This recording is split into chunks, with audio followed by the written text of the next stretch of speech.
ನೇತ್ರ, ಚಿನ್ನಿನ ಸ್ಕೂಲಿಗೆ ಬಿಟ್ಟು ಬಂದ್ಯಾ? ಹಾಂ ಖುಷಿ ಅವರೇ, ಬಿಟ್ಟು ಬಂದೆ ಚಿನ್ನಿನ. ಥ್ಯಾಂಕ್ಸ್ ನೇತ್ರ. ಈ ವರ್ಕಲ್ಲಿ ನನಗೆ ಚಿನ್ನಿ ಕಡೆ ಲಕ್ಷ್ಯ ಕೊಡೋದೇ ಆಗಿಲ್ಲಾಗಿತ್ತು.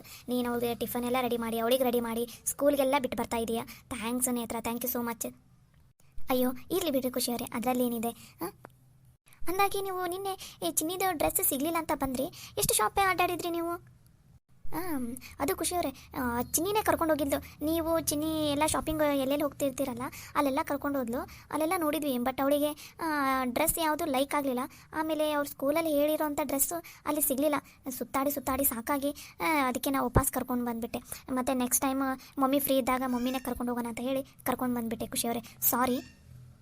ಅಯ್ಯೋ ಇರಲಿ ಬಿಡು, ನಡೆಯುತ್ತೆ. ಅಲ್ಲೆಲ್ಲೂ ಸಿಗಲಿಲ್ಲ ಅಂದರೆ ನಂಗೆ ನೋಡೋಣ, ನಾನೇ ಡಿಸೈನ್ ಮಾಡಿಬಿಟ್ರೆ ಆಯ್ತತ್ತಾಗ ಡ್ರೆಸ್.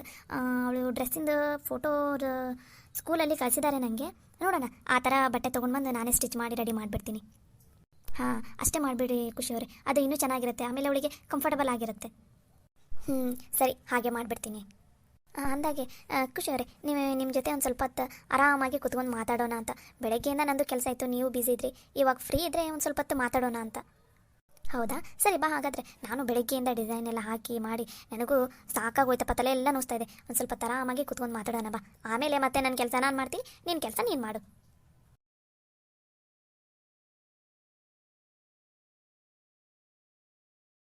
ಖುಷಿಯವರೇ, ಟೀ ಅಥವಾ ಕಾಫಿ ಮಾಡ್ಕೊಂಡು ಬರಲಾ? ತಲೆ ನೋಸ್ತಾ ಇದೆ ಅಂತ ಅಂದ್ರಲ್ಲ.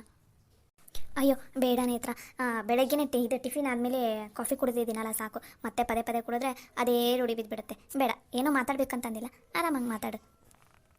ನೇತ್ರ, ನೇತ್ರ. ಏನ್ರಿ, ಇನ್ನೂ ಆಫೀಸ್ಗೆ ಹೋಗಿಲ್ವಾ ನೀವು? ಅವಾಗಲೇ ಹೋಗ್ತೀನಿ ಅಂತಂದಿದ್ರಲ್ಲ. ಇಲ್ಲ, ಕ್ಲೈಂಟಿಂದ ಒಂದು ಇಂಪಾರ್ಟೆಂಟ್ ಕಾಲ್ ಬಂದಿತ್ತು, ಅದಕ್ಕೋಸ್ಕರ ಅದು ಮಾತಾಡೋಷ್ಟಿಗೆ ಇಷ್ಟೊತ್ತಾಯಿತು. ಇವಾಗ ಹೋಗಬೇಕು.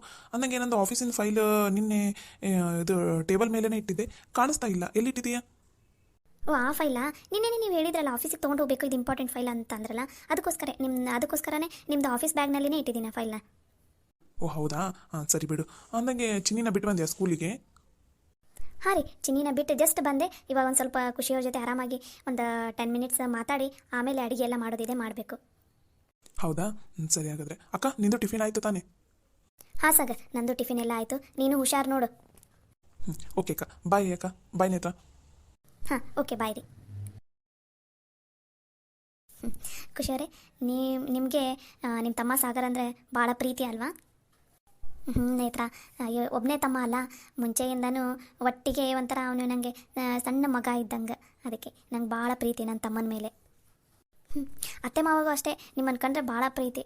ನಿಮಗೂ ಅಷ್ಟೇ. ನಿಮಗೆ ನಿಮ್ಮ ಮಮ್ಮಿ ಇಷ್ಟನಾ ಅಥವಾ ಡ್ಯಾಡಿ ಇಷ್ಟನಾ? ನನಗೆ ಇಬ್ಬರು ಇಷ್ಟನೇ, ಆದರೆ ಡ್ಯಾಡಿ ಅಂದರೆ ಸ್ವಲ್ಪ ಜಾಸ್ತಿ ಇಷ್ಟ. ಯಾರಿಗೆ ಆಯಿತು, ಹೆಣ್ಮಕ್ಳಿಗೆ ತಂದೆ ಅಂದರೆ ಪ್ರೀತಿ ಸ್ವಲ್ಪ ಜಾಸ್ತಿನೇ ಅಲ್ವಾ? ಹಾಗೆ ನಿಂಗೆ ಯಾರು ಇಷ್ಟ? ನಿಮ್ಮ ಡ್ಯಾಡಿ ಇಷ್ಟನಾ, ನಿಮ್ಮ ಮಮ್ಮಿ ಇಷ್ಟ? ನನಗೆ ನಮ್ಮ ಅಪ್ಪಾಜಿ ಅಂದರೆ ಸ್ವಲ್ಪ ಜಾಸ್ತಿ ಇಷ್ಟ. ನಮ್ಮ ಅವ್ವನಿಗಿಂತ ಅಪ್ಪಾಜಿ ಅಂದ್ರೇ ನಂಗೆ ಜಾಸ್ತಿ ಪ್ರೀತಿ. ಹಾಗೆ ಅಲ್ವಾ? ನನಗೂ ಅಷ್ಟೇ, ನಮ್ಮ ಡ್ಯಾಡಿ ಅಂದರೆ ಭಾಳ ಇಷ್ಟ. ನಮ್ಮ ಡ್ಯಾಡಿಗೆ ನಾನು ಏನು ಕೇಳಿದ್ರೂ ಇದುವರೆಗೂ ಇಂಥದ್ದು ಕೊಡಿಸಿಲ್ಲ ಅನ್ನಂಗಿಲ್ಲ. ನಾನು ಕೇಳೋಕ್ಕಿಂತ ಮುಂಚೆನೇ ಎಲ್ಲ ತಂದಿರ್ತಾರೆ. ಅದಲ್ಲದೆ ನನ್ನ ಮೇಲೆ ಒಂದು ಸ್ವಲ್ಪ ಜಾಸ್ತಿ ಪ್ರೀತಿ ನಮ್ಮ ಡ್ಯಾಡಿಗೂ. ಹೌದು ಖುಷಿಯವರೇ, ನಿಮಗೂ ನಿಮ್ಮ ತಂದೆ ಪ್ರೀತಿ ಸಿಕ್ಕಿದೆ, ನನಗೂ ನಮ್ಮ ತಂದೆ ಪ್ರೀತಿ ಸಿಕ್ಕಿದೆ. ಆದರೆ ನಮ್ಮ ಚಿನ್ನಿಗೆ ಆ ಪುಣ್ಯನೇ ಇಲ್ಲ ಅಂತ ಅನ್ಸುತ್ತಲ್ಲ ಖುಷಿಯವರೇ? ದಯವಿಟ್ಟು ಬೇಜಾರಾಗಬೇಡಿ ಖುಷಿಯವರೇ. ಅದು ಚಿನ್ನಿ ಮೊನ್ನೆಯಿಂದ ಆಳ್ತಾ ಇದ್ಲಲ್ಲ, ಅದಕ್ಕೋಸ್ಕರ ಕೇಳಿದೆ. ನಿಮ್ಮದು ನಿಮ್ಮ ಹಸ್ಬೆಂಡ್ದು ಏನು ಜಗಳ ಇದೆಯೋ ನನಗೆ ಗೊತ್ತಿಲ್ಲ, ಆದರೆ ನಿಮ್ಮಿಬ್ಬರ ಜಗಳದಲ್ಲಿ ನಡಕ್ಕೆ ಸಫರ್ ಆಗ್ತಾ ಇರೋದು ಮಾತ್ರ ಚಿನ್ನಿ. ಅವಳಿಗೂ ಅವ್ರ ತಂದೆ ಜೊತೆ ಆಟ ಆಡಬೇಕು, ಅದು ಊಟ ಮಾಡಬೇಕು, ಆಮೇಲೆ ಡ್ಯಾಡಿ ಜೊತೆ ಅಲ್ಲಿ ಹೊರಗಡೆ ಹೋಗಬೇಕು, ಅದೆಲ್ಲ ಆಸೆ ಇರುತ್ತಲ್ವ. ಅದನ್ನು ನೀವು ಒಂದು ಸ್ವಲ್ಪ ಅರ್ಥ ಮಾಡ್ಕೊಳ್ಳೋದು ಒಳ್ಳೇದಲ್ವಾ ಖುಷಿಯವರೇ? ನೇತ್ರ, ದಯವಿಟ್ಟು ಈ ಟಾಪಿಕ್ ಬಗ್ಗೆ ಇನ್ನೊಂದು ಸಲ ನನ್ನ ಹತ್ರ ಮಾತಾಡೋದಕ್ಕೆ ಹೋಗಬೇಡ. ಈ ಟಾಪಿಕ್ ಬಗ್ಗೆ ನನ್ನ ಹತ್ರ ಮಾತಾಡೋವಾಗಿದ್ದರೆ ನಾನು ನಿನ್ನ ಜೊತೆ ಮಾತಾಡೋದಿಲ್ಲ. ಖುಷಿಯವರೇ ಪ್ಲೀಸ್ ಬೇಜಾರಾಗಬೇಡಿ. ನಾ ಮಾತಾಡಿದ್ರಿಂದ ನಿಮ್ಗೆ ಹರ್ಟ್ ಆಗಿದೆ ಅಂದರೆ ನಿಜವಾಗ್ಲೂ ಸಾರಿ. ಒಂದು ನಿಮಿಷ ಖುಷಿಯವರೇ. ಖುಷಿಯವರೇ, ನೀವು ನಿಮ್ಮ ಗಂಡನ ಬಗ್ಗೆ ನಾನು ಮಾತಾಡಿದ್ದಕ್ಕೆ ಇಷ್ಟೆಲ್ಲ ಸಿಟ್ಟು ಮಾಡ್ಕೋತಾ ಇದ್ದೀರಾ. ಆದರೆ ನಿಮ್ಮ ಗಂಡ ನಿಮಗೋಸ್ಕರ ಇನ್ನೂ ಎಷ್ಟು ಕಾಯ್ತಾ ಇದ್ದಾರೆ ಗೊತ್ತಾ? ನಿಮ್ಮ ಮೇಲೆ ಎಷ್ಟು ಪ್ರೀತಿ ಇಟ್ಟಿದ್ದಾರೆ ಗೊತ್ತಾ ಅವರು? ನೀವು ನಿಮ್ಮ ಗಂಡ ಇಬ್ಬರು ಲವ್ ಮ್ಯಾರೇಜ್ ಆಗಿರೋದು. ಅವರಿಗೆ ತಂದೆ ಇಲ್ಲ, ತಾಯಿ ಇಲ್ಲ, ಯಾರೂ ಇಲ್ಲ. ಅವರಿರೋದು ಒಬ್ಬರೇ. ಅವರಿಗೆ ಈ ಪ್ರಪಂಚದಲ್ಲಿ ಇರೋದಂದರೆ ನೀವು ಮತ್ತು ಚಿನ್ನಿ ಇಬ್ಬರೇ. ಅದೇ ಇವಾಗ ನೀವು ಇಬ್ಬರು ಬೇರೆ ಆಗಿದ್ದೀರಾ ಅಂತಂದಮೇಲೆ ಈ ಜೀವನದಲ್ಲಿ ಅವ್ರ ಜೊತೆ ಇರೋದು ಯಾರು ನೀವೇ ಹೇಳಿ. ಯಾರೋ ಮೂರನೇದವ್ರ ಮಾತು ಕೇಳಿ ನೀವು ನಿಮ್ಮ ಜೀವನದಲ್ಲಿ ರಾಂಗ್ ಡಿಸಿಷನ್ ತೊಗೊಂಡಿದ್ದೀರಾ ಅಂತ ನನಗೆ ಅನಿಸ್ತಾ ಇದೆ. ಒಂದೇ ಒಂದು ಸಲ ನಿಮ್ಮ ಗಂಡನ ಬಗ್ಗೆ ನೀವು ಕುತ್ಕೊಂಡು ಯೋಚನೆ ಮಾಡಿ. ಅವ್ರು ನಿಮ್ಮನ್ನು ಎಷ್ಟು ಪ್ರೀತಿ ಮಾಡ್ತಿದ್ರು, ನಿಮ್ಮನ್ನು ಎಷ್ಟು ಚೆನ್ನಾಗಿ ನೋಡ್ಕೋತಾ ಇದ್ರು ಅಂತ. ಈ ಆಸ್ತಿ ಅಂತಸ್ತು ದೊಡ್ಡ ದೊಡ್ಡ ಜಾಬ್ ಇದ್ಯಾವುದು ಜೀವನದಲ್ಲಿ ಶಾಶ್ವತ ಅಲ್ಲ. ನಿಮ್ಮ ಗಂಡ ನಿಮಗೋಸ್ಕರ ಏನು ಮಾಡಿದ್ದಾರೆ ಅನ್ನೋದನ್ನು ಸ್ವಲ್ಪ ಕುತ್ಕೊಂಡು ಯೋಚನೆ ಮಾಡಿ. ಹಾಗೆ ಚಿನ್ನಿ ಬಗ್ಗೆನೂ ಒಂದು ಸ್ವಲ್ಪ ಕುತ್ಕೊಂಡು ಯೋಚನೆ ಮಾಡಿದರೆ ಒಳ್ಳೇದಂತ ನನಗನ್ಸುತ್ತೆ. ಅಲ್ಲ, ನೀವಿಬ್ಬರು ಕಾಲೇಜಲ್ಲಿ ಇರಬೇಕಾದ್ರೇ ಲವ್ ಮಾಡಿದ್ದೀರಿ. ಲವ್ ಮಾಡಿ ಒಂದು 2 ವರ್ಷ ಬಿಟ್ಟು ಆಮೇಲೆ ಮದುವೆ ಆಗಿದ್ದೀರಾ. ಮದುವೆ ಆದಮೇಲೂ ಹೆಚ್ಚು ಕಮ್ಮಿ 1 ವರ್ಷ ಜೊತೆನೇ ಇದ್ದೀರಾ ಅಂತ ಅನಿಸುತ್ತೆ.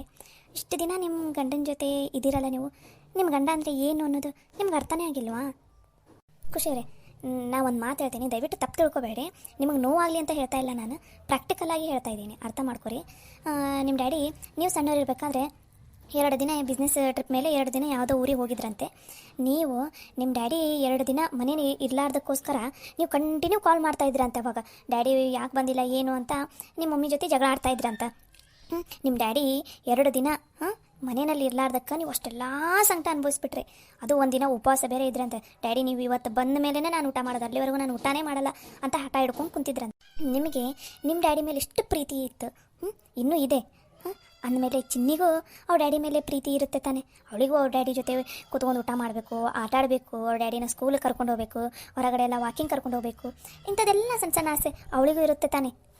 ನೀವಾದರೆ ಎಲ್ಲರ ಮುಂದೆ ನನಗೆ ನಮ್ಮ ಡ್ಯಾಡಿ ಅಂದರೆ ಭಾಳ ಇಷ್ಟ, ನಮ್ಮ ಡ್ಯಾಡಿ ಅಂದರೆ ಭಾಳ ಇಷ್ಟ ಅಂತ ಇನ್ನೂವರೆಗೂ ಆದ್ರೂ ನೀವು ನಿಮ್ಮ ಡ್ಯಾಡಿ ಮೇಲೆ ಎಷ್ಟು ಜೀವ ಇಟ್ಕೊಂಡಿದ್ದೀರಾ, ಎಷ್ಟು ಪ್ರೀತಿ ಇಟ್ಕೊಂಡಿದ್ದೀರಾ. ಒಂದು ದಿನ ನಿಮ್ಮ ಡ್ಯಾಡಿ ಕಣ್ಣಿಗೆ ಕಾಣಿಸ್ಲಿಲ್ಲ ಅಂದ್ರೆ ಫೋನ್ ಮಾಡೋದೇನು, ಅವ್ರ ಆಫೀಸ್ಗೆ ಹೋಗಿ ನೋಡೋದೇನು, ಇಷ್ಟೆಲ್ಲ ನೀವು ಯಾಕೆ ನಿಮ್ಮ ಡ್ಯಾಡಿ ಮೇಲೆ ಅಷ್ಟೊಂದು ಪ್ರೀತಿ ಕಾಳಜಿ ಮಮತೆ ಎಲ್ಲ ಇಟ್ಕೊಂಡಿದ್ದೀರಾ? ಅದನ್ನೆಲ್ಲ ಬಿಟ್ಟಾಕ್ಬಿಡಿ ಅಲ್ಲ. ಅದೇನು ಬಿಡೋದಕ್ಕೆ ಬರುತ್ತೆ ನೇತ್ರ. ನಾ ಸಣ್ಣ ಇರಬೇಕಾದ್ರಿಂದನೂ ನಾನು ನಮ್ಮ ಡ್ಯಾಡಿ ಜೊತೆನೇ ಇರೋದು. ಅದಕ್ಕೋಸ್ಕರ ನನಗೆ ನಮ್ಮ ಡ್ಯಾಡಿ ಮೇಲೆ ಅಷ್ಟು ಅಟ್ಯಾಚ್ಮೆಂಟ್ ಇದೆ. ಖುಷಿಯವರೇ, ತಂದೆ ಜೊತೆ ಇದ್ರೇನೇ ಇರಲಿಲ್ಲ ಅಂದ್ರೆ ಏನು, ತಂದೆನೇ. ಚಿನ್ನಿಗೆ ಇದುವರೆಗೂ ನೀವು ನಿಮ್ಮ ಗಂಡನ ಮುಖ ತೋರಿಸ್ದೇ ಇರ್ಬೋದು, ಅವಳಿಗೆ ಅವ್ರ ಡ್ಯಾಡಿ ಯಾರು ಏನು ಅಂತ ಗೊತ್ತಿಲ್ಲದೆ ಇರ್ಬೋದು.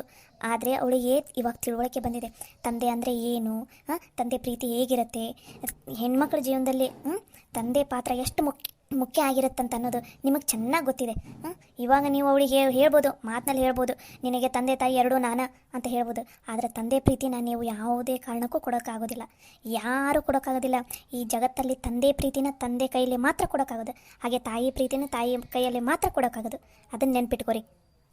ಈ ಮನೆಯಲ್ಲಿ ನೀವೆಲ್ಲರೂ ಪ್ರೀತಿ ತೋರಿಸ್ತಾ ಇದ್ದೀರಾ, ನೀವು ಪ್ರೀತಿ ತೋರಿಸ್ತಾ ಇದ್ದೀರಾ, ಅವ್ರ ಅಜ್ಜ ಅಜ್ಜಿ ಆಮೇಲೆ ನಿಮ್ಮ ತಮ್ಮ ಸಾಗರ್ ಅವರು ಎಲ್ಲರೂ ಚಿನ್ನಿಗೆ ಪ್ರೀತಿ ತೋರಿಸ್ತಾ ಇದ್ದಾರೆ.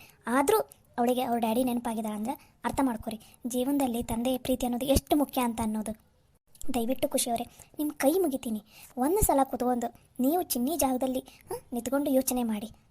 ಅವಳಿಗೆ ಅವ್ರ ಡ್ಯಾಡಿ ಯಾಕೆ ಬೇಕಂತ ಅನಿಸಿದೆ ಅನ್ನೋದು ನಿಮಗೆ ಗೊತ್ತಾಗುತ್ತೆ. ಈಗಿನ ಕಾಲದಲ್ಲಿ ಹೆಂಡತಿ ಬಿಟ್ಟೋಗಿ ಅಥವಾ ಹೆಂಡತಿ ಸತ್ತ ಮೇಲೆ 6 ತಿಂಗಳಿಗೋ 8 ತಿಂಗಳಿಗೋ ಅಥವಾ 2 ತಿಂಗಳಿಗೋ ಮದುವೆ ಆಗಿಬಿಡ್ತಾರೆ, 2ನೇ ಮದುವೆ.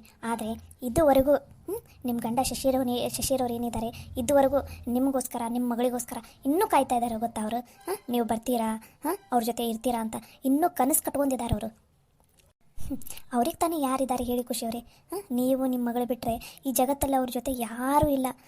ಒಂದೇ ಒಂದು ದಿನ ನೀವು ಈ ಮನೆಯಲ್ಲಿ ಒಬ್ಬರೇ ಇದ್ದು ನೋಡಿ, ಅವಾಗ ಗೊತ್ತಾಗುತ್ತೆ ನಿಮ್ಗೆ ಅವ್ರ ಕಷ್ಟ ಏನು ಅಂತ ಅನ್ನೋದು. ಊಟ ಮಾಡಿದ್ರಾ, ತಿಂದ್ರಾ, ಮಲ್ಕೊಂಡ್ರಾ, ಏನು ಮಾಡ್ತಾಯಿದ್ದೀರಾ ಏನು ಅಂತ ಮಾತಾಡ್ಸೋರು ಒಬ್ಬರು ಕೂಡ ಇಲ್ಲ ಅವರಿಗೆ.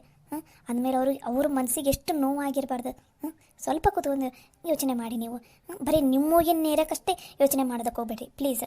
ಒಂದು 10 ನಿಮಿಷ ಕೂತ್ಕೊಂಡು ನಿಮ್ಮ ಗಂಡನ ಬಗ್ಗೆ, ನಿಮ್ಮ ಮಗಳ ಬಗ್ಗೆ ಅವ್ರವ್ರ ಜಾಗದಲ್ಲಿ ನಿಂತ್ಕೊಂಡು ಯೋಚನೆ ಮಾಡಿ. ಮೂರನೇವರು ಏನೋ ಹೊಂದಿದ್ದಾರೆ ಅಂತ ನೀವು ನಿಮ್ಮ ಜೀವನ ಹಾಳು ಮಾಡ್ಕೊಳ್ಳೋದಕ್ಕೆ ಹೋಗಬೇಡಿ. ನಿಮ್ಮ ಗಂಡ ಏನು ಎತ್ತ ಅನ್ನೋದು, ಅವ್ರ ಸ್ವಭಾವ ಏನು ಅನ್ನೋದು ನಿಮಗೆ ಚೆನ್ನಾಗಿ ಗೊತ್ತಿದೆ. ಅಂದರೂ ನೀವು ಯಾಕೆ ಮೂರನೇದವ್ರ ಮಾತು ಕೇಳಿ ಅವರಿಂದ ದೂರ ಆದರೂ ಅದು ನಂಗೆ ನಿಜವಾಗ್ಲೂ ಗೊತ್ತಾಗ್ತಾ ಇಲ್ಲ. ಅಲ್ಲ, ಆಸ್ತಿ ಅಷ್ಟೊಂದು ಮುಖ್ಯನಾ? ಗಂಡನ ಪ್ರೀತಿಗಿಂತನೂ ಅಷ್ಟು ಇಂಪಾರ್ಟೆಂಟ್ ಆಸ್ತಿ ಅನ್ನೋದು. ಇವಾಗ ನಿಮ್ಮ ಕಾಲ ಮೇಲೆ ನೀವು ನಿಂತಿದ್ದೀರಾ, ನೀವು ಫ್ಯಾಷನ್ ಡಿಸೈನರ್ ಆಗಿ ಒಂದು ಫ್ಯಾಕ್ಟ್ರಿನೇ ಓಪನ್ ಮಾಡಿದ್ದೀರಾ. ಅಂದಮೇಲೆ ನೀವು ದುಡೀರಿ, ನಿಮ್ಮ ಗಂಡನೂ ದುಡೀಲಿ. ಅಂದಮೇಲೆ ನೀವು ಇದಕ್ಕಿಂತ ದೊಡ್ಡ ಮನೇನ ಕಟ್ಟಿಸ್ಬೋದು.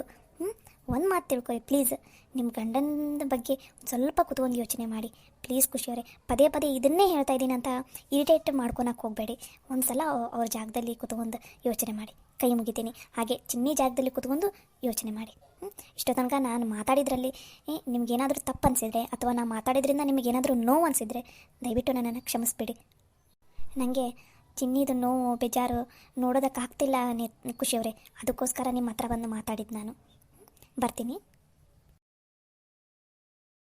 ಒಂದು ಮಾತು ಖುಷಿಯವರೇ, ಇವಾಗೇನು ನಾನು ನಿಮ್ಮ ಹತ್ರ ಮಾತಾಡಿದ್ದೀನಲ್ಲ, ಇದನ್ನು ದಯವಿಟ್ಟು ನಿಮ್ಮ ತಮ್ಮವ್ರ ಹತ್ರ ಇವಾಗಲೇ ಏನೂ ಮಾತಾಡೋದಕ್ಕೆ ಹೋಗಬೇಡ್ರಿ. ಮತ್ತು ಮಾತಾಡಿದರೆ ಮನೆಯಲ್ಲಿ ಏನೇನಾಗುತ್ತೆ ಅನ್ನೋದು ನಿಮಗೆ ಚೆನ್ನಾಗಿ ಗೊತ್ತಿದೆ. ಅದಕ್ಕೋಸ್ಕರ ದಯವಿಟ್ಟು ನಿಮ್ಮ ತಮ್ಮನ ಹತ್ರ ಈ ಟಾಪಿಕ್ ಬಗ್ಗೆ ಸದ್ಯಕ್ಕೆ ಮಾತಾಡೋದಕ್ಕೆ ಹೋಗಬೇಡಿ.